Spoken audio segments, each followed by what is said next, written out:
Hello, I am Allison Egan. I work at the church as the Director of Adult Education and Discipleship, aka Small Groups.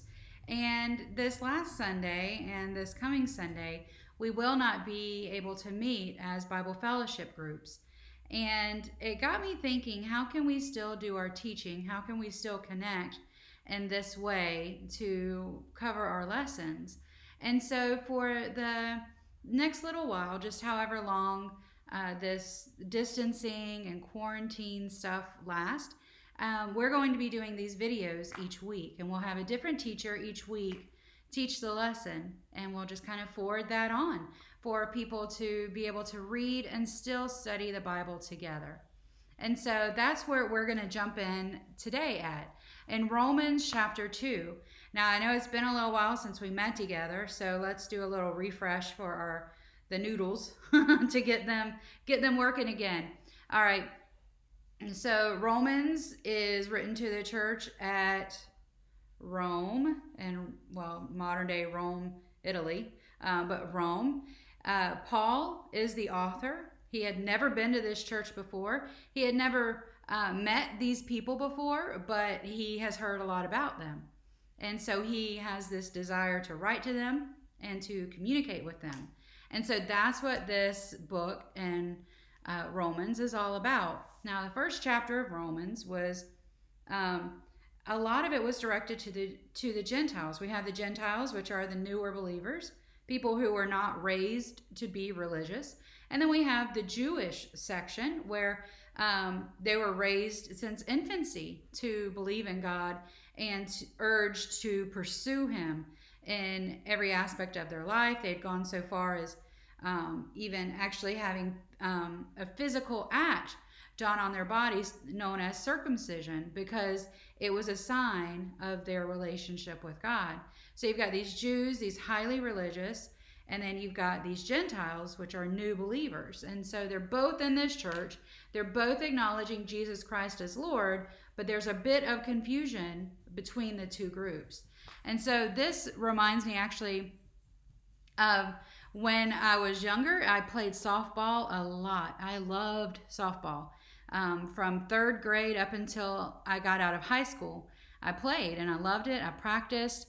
I played every chance that I got. And when I got a little older, like a teenager or whatnot, you start kind of, comparing yourself with others and whatnot. And I was pretty decent. I loved it. Like I said, I practiced a lot.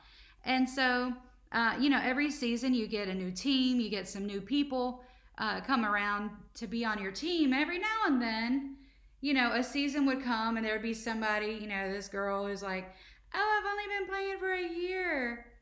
But like, she's crazy good. Like, there was raw natural talent in this chick, right? She was just good. And then here am I've been working since I was in third grade, and I'm decent myself. And so sometimes I would get a little frustrated at that. It's like, you've only been doing this for a year? That is unfair. I've been busting it all these years.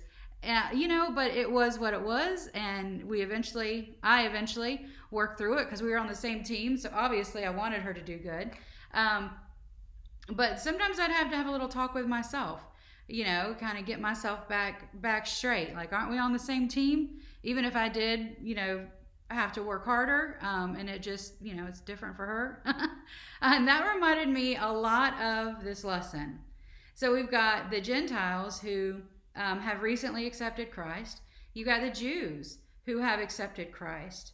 Okay? They're the same standing before God, but the Jews have been working towards God and working towards this relationship for a really long time. But Jesus came and He changed everything. So now everybody's on this even playing field before God. So the Jews are having a bit of a hard time dealing with that. And so that's something that Paul is going to address in this chapter. So let's go ahead and look. It's Romans chapter 2, starting at verse 17. So we'll read from 17 to 24. Now, if you call yourself a Jew, remember, he's directing this primarily at the Jews right now. Now, if you call yourself a Jew and rely on the law and boast in God and know His will and approve the things that are superior, being instructed from the law. And if you are convinced that you are a guide for the blind, a light to those in darkness, an instructor of the ignorant, a teacher of the immature, having the embodiment of knowledge and truth in the law. Let's pause. So these are all things that Paul is saying about the Jews. This is how the Jews view themselves. They view themselves as being able to boast in who God is. They find great comfort in the law. They view themselves as superior because of their relationship with the law and how they have sought to follow it. They view themselves, they do, as a guide to the blind. Now, some of them, this may have been like a point of pride and privilege. Some of them may have just thought this is the way it is, and they just didn't question it. I don't know. I can't speak to that. However, Paul, I think, is fairly accurate in the way that he describes how they view themselves. Yeah, I'm a teacher of the immature because I know the law, and so I'm imparting that to others so that they can know what they ought to do. This is genuinely how the Jews viewed themselves. And so I can't speak as to their heart, but the truth is they viewed themselves as having the answers, right? I think we can agree to that. But then Paul goes on in verse 21, and he gets a little personal with them. So he just got finished saying, you who do all of this, you are the embodiment of knowledge and truth in the law. Okay, this is what Paul is saying. That's kind of how they view themselves. You then, who teach another, don't you teach yourself? You who preach, you must not steal. Do you steal?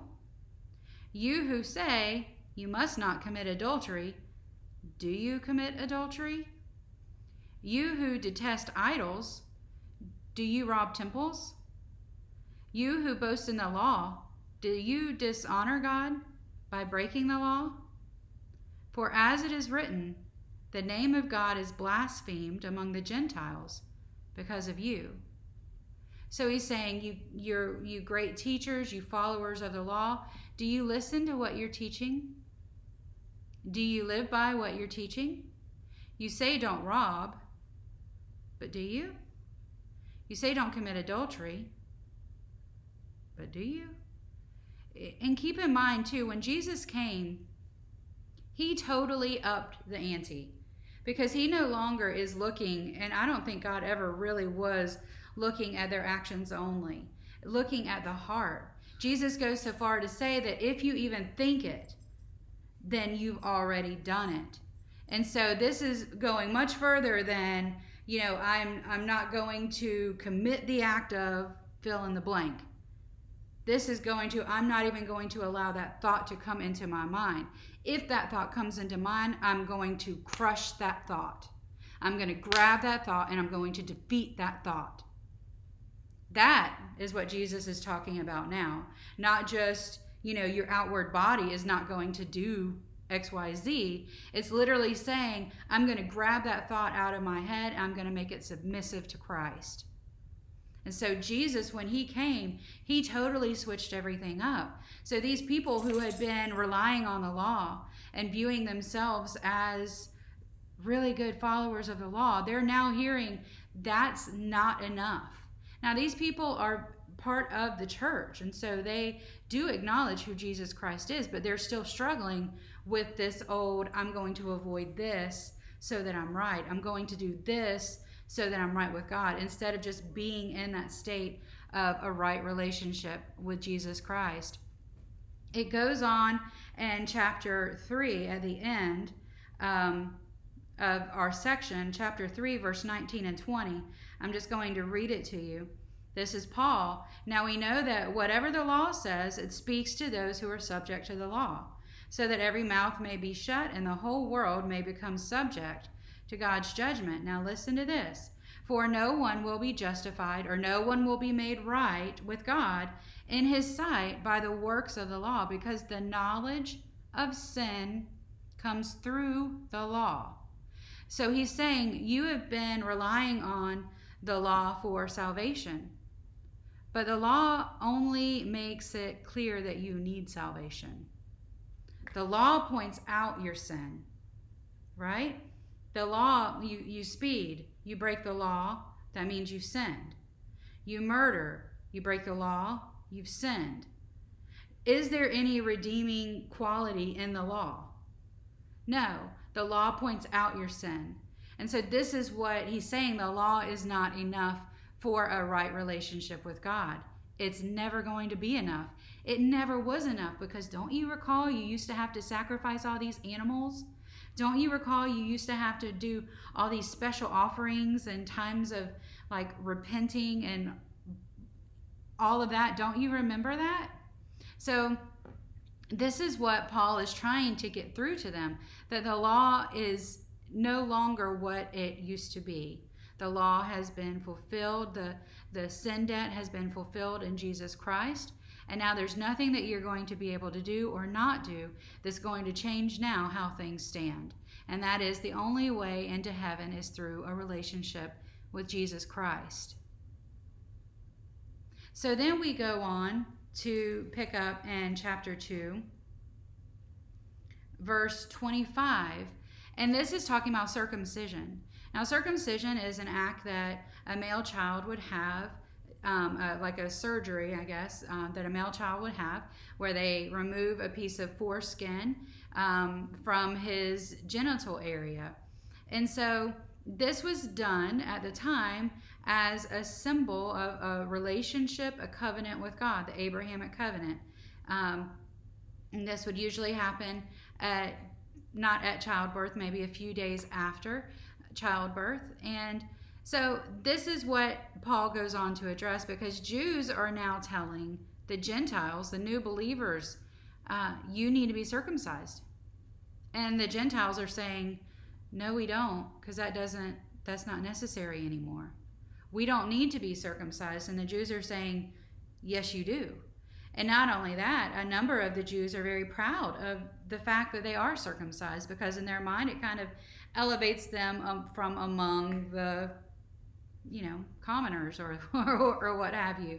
And so there's a lot of tension going on right now.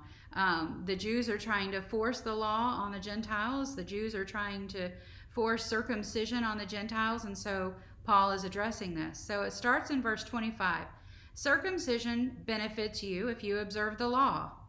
Here we are again. But if you are a lawbreaker, your circumcision has become uncircumcision. So if you break the law, it's as if you weren't circumcised.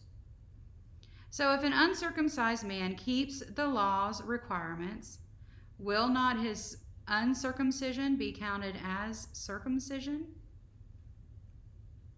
A man who is physically uncircumcised, but who keeps the law, will judge you who are a lawbreaker in spite of having the letter of the law and circumcision. So someone who obeys the law will now judge you because you are a lawbreaker, and it doesn't matter how tightly you cling to the law or the fact that you are circumcised. It's about being in that right relationship with God. The law is never enough.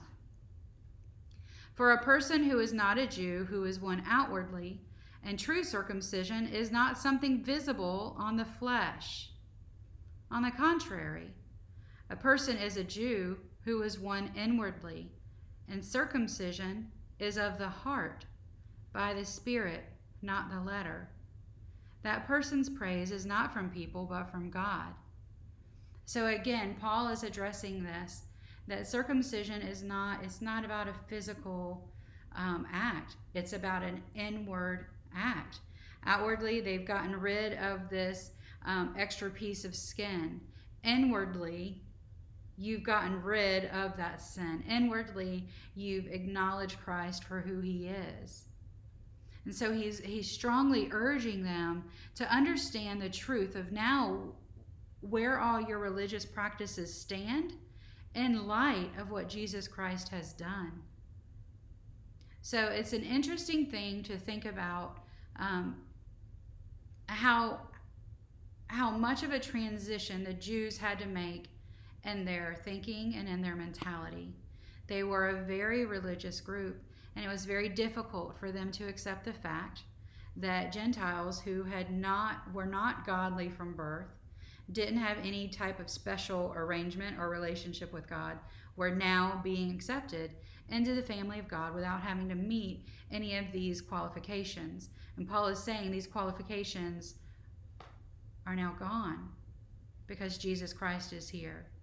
And so that's an urging and an encouragement to us as members of Callahan First Baptist and even larger members of the family of God, that we need to keep in mind that God's message is available to all. And it doesn't matter if somebody was raised in the church and they're very, very religious, and you say, oh, they're such a good little person.